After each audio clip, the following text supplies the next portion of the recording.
অভিনয়ে অনিয়মিত হলেও পর্দায় নানা সময়ে নানা রূপে হাজির হয়ে দর্শকদের চমকে দেন ঢাকাই সিনেমার জনপ্রিয় চিত্রনায়িকা দিলারা হানিফ পূর্ণিমা। সিনেমা নিয়ে নতুন কোনো খবর না থাকলেও এবার তিনি ফিরবেন বিচারক হয়ে। মাছরাঙ্গা টেলিভিশনের রান্না বিষয়ক রিয়েলিটি শো সেরা রাঁধুনি এর শো বিচারক হয়ে পর্দায় ফিরলেন তিনি। বর্তমানে দেশসেরা রন্ধনশিল্পীদের রান্নায় শ্রেষ্ঠত্বের লড়াই কুকিং রিয়েলিটি শো এর প্রধান বিচারকের একজনের দায়িত্ব পালন করছেন তিনি।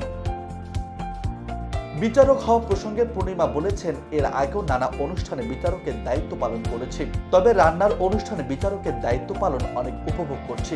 আয়োজনে রন্ধনশিল্পীরা শ্রেষ্ঠত্বের লড়াই দেখাচ্ছেন। আশা করছি এখান থেকে প্রতিভাবান রন্ধনশিল্পীরা বের হবেন। পূর্ণিমা অভিনীত দুটি সিনেমা গাংচিল ও জ্যাম এখনো নির্মাণাধীন। 7 বছর ধরে থমকে আছে সিনেমা দুটি।